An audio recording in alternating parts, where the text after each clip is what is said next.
Hello again, Steve here with some comments on what I think is great value. Well, $150, and I'm going to show you what you can get for that. It's called Toastmasters International Membership. Okay, first of all, it's an opportunity to revolutionize your life. If you feel uncomfortable with getting in front of people and saying and expressing yourself in a formative way, or you just feel awkward, socially anxious,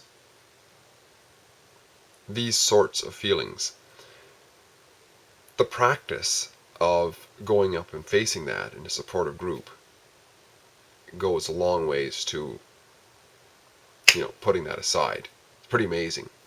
Let me show you what you get for that $150 though. First of all, and I might have showed you this before, you get something called the Confident Communication Manual.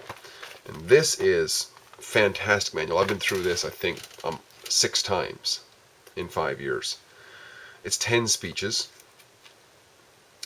and I'll just read off approximately. The first one is called the Icebreaker, which is just about yourself. So you don't have to really prepare anything. Just stand up there and tell the group something about yourself in a chronological order, or something that significant happened in your life, whatever, about 4 to 6 minutes. And then there's a bunch of other projects, 9 more of them. How to organize a speech is number 2. Getting to the point. We've all talked to people who wander off all over the place, never get to the point, right? It teaches you how to get to the point. How to say it. Your body speaks. Vocal variety. Body speaks is moving around the stage, gestures, pauses, and so on. Vocal variety is hello there, or talking quietly, talking like an army sergeant, or something like that. It's being able to project your voice in various different ways appropriately for what's being said, right? Research your topic. Lots of technical people and so on have got bar graphs and so on, and bring data to the presentation. That'd be like a technical speech. Getting comfortable with visual aids. This can be something that's show and tell. It can be PowerPoint. It's something other than yourself, right? Persuade. How to persuade in a speech, and how to inspire, basically. These are the projects. And each project, I'll just show you here. It's really cool. Each project has, for example, this is the one, get to the point, right? Project number 3, get to the point. Well, it's got first of all a small objective area right there, and it tells you about the general purpose, specific purpose, and it tells you how to lay out the speech basically over several pages. And at the end of the project, there is an evaluation sheet, which somebody in the audience will be listening, will take notes, and will give an evaluation, a stand-up evaluation to you on their opinion. In some cases, the whole club even will give a short evaluation on each. So this is the learning process, right? Is getting up and doing it, but then hearing what somebody else says. Because even if we record our own selves, we're just hearing ourselves. We're not getting an objective feedback from somebody else who's hearing it. And that's what's important. So important, right? The other book we get is called the Confident Leader book. See, Toastmasters' slogan is where leaders are made. All right, so the leadership manual, because the clubs are basically non-profit, it costs, yes, to join, but it costs to run a club as well. So there's nobody profiting. In fact, the idea is to keep the bank account basically just above zero, right? Stay solvent, but whatever is brought in gets spent on the club, or gets sent to Toastmasters International to run the whole network. Some of it goes each way. Now, the competent leader, so there's to run a club, you need to have everybody doing a bunch of duties, right? So every time you do a duty, you get an evaluation sheet signed off. So when you get through this book, after a year or so, you get a commendation, right? And commendations come in the form of, well, you can see some of my commendations here. It's basically when you finish this, you get a letter of recommendation. It can be sent to your employer too, and it's a really nice looking certificate that you can frame and put on the wall. It looks really cool. And then there's one for this as well. And then when you finish the first ones, you can go on to advanced manuals. This is an advanced manual on the discussion leader, how to lead a discussion, say a focus group or something like that. And there's 5 projects in that. You finish 2 of these manuals, you get what's called an advanced communicator. It used to be called advanced Toastmaster, silver, gold. Now it's called, they keep changing the names a bit, they call it communicator now than Toastmaster. So that's really cool. And then, of course, we also get in the mail once a month, and this is a very valuable thing, this is the Toastmasters magazine. All kinds of wonderful articles in here just to keep us up on what's going on. Just to give you an idea, in some of this month's articles, learning from influential bloggers. I mean, that's modern stuff, right? Using communication through blogs. Personal storytelling, the power of sound, how to fascinate your audience. That's important for some people who are in sales or instructors, all kinds of people like that, right?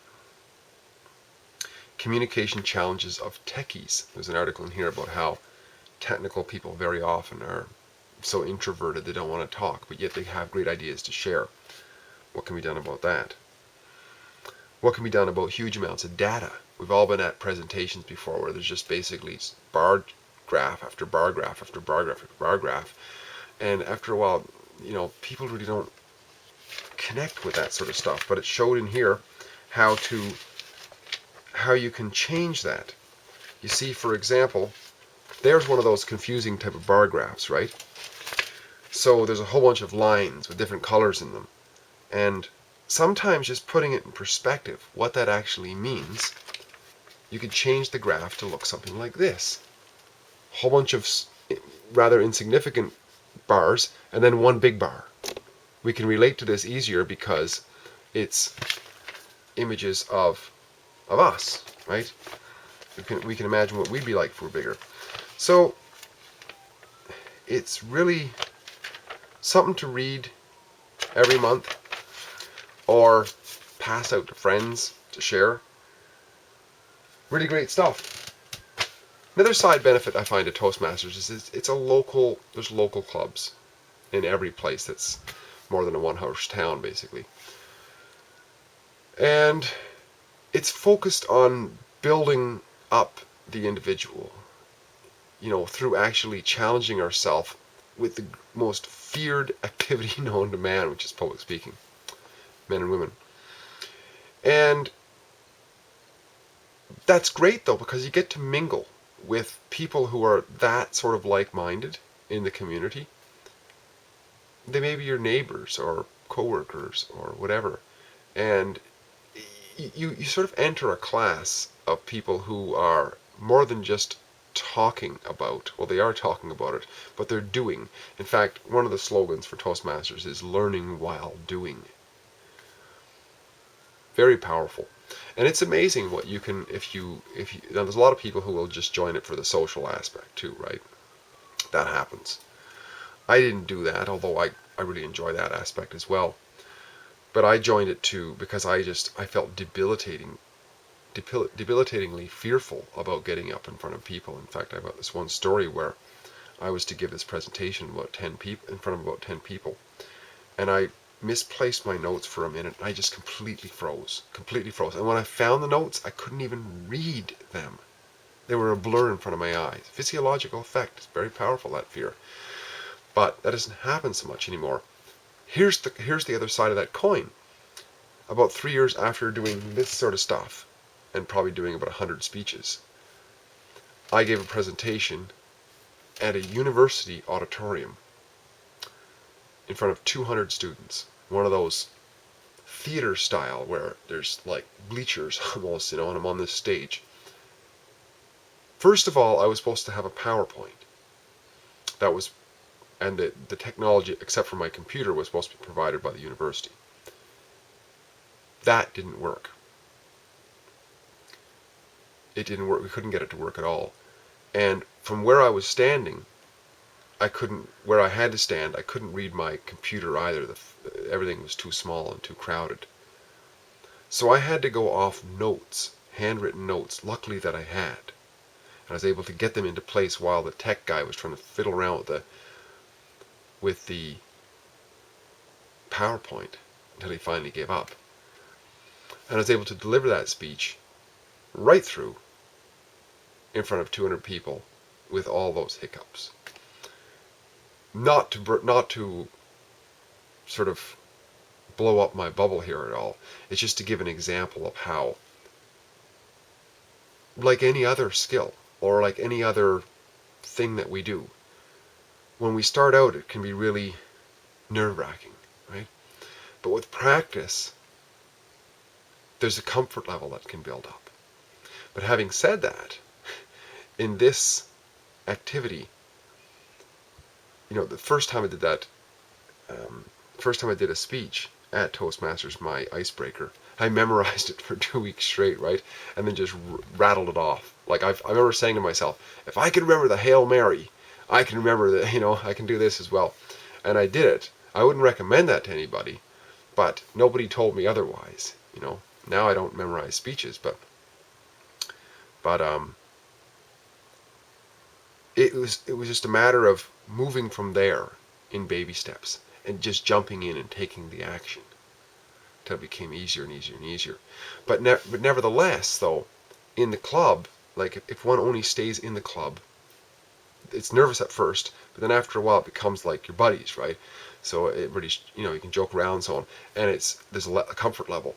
But now if you have a contest that comes up and you win the contest and you go on to the area where there's a bunch of clubs come together, it's a new crowd again, maybe a larger crowd.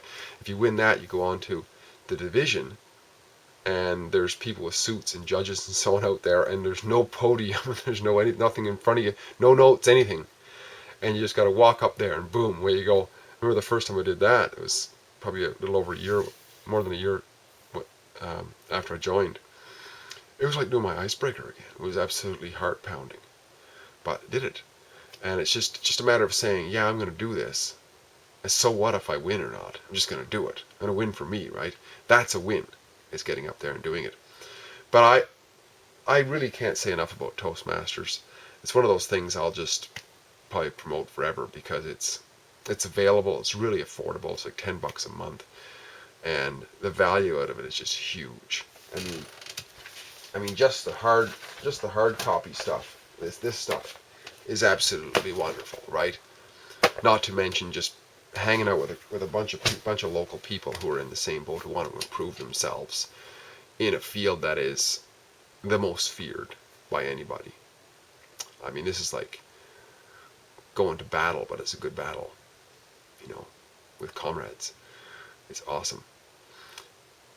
If you get the chance, check out a Toastmasters club. Check out several Toastmasters clubs because they're all a little bit different and they all have a different feel for them. Not everyone's going to fit and suit what you're interested in. There's morning clubs, noon clubs, evening clubs. They all have a different feel. There's laid back clubs, ones that are more serious. It all depends what you want. And of course, most important is Toastmasters will be what you put into it. I mean, if you go all out with it, you're going to make great strides. If you just dawdle along, still going to have a great community and all that probably, but you'll get out of it what you put into it. That's the general rule of thumb that I've heard anyway. Hope this is helpful. Sharing ideas on improving the quality of our lives. I would say that having been involved with Toastmasters and still involved with it has improved the quality of my life. Certainly my confidence anyway. Great chatting again. Steve here. Talk again soon. Bye for now.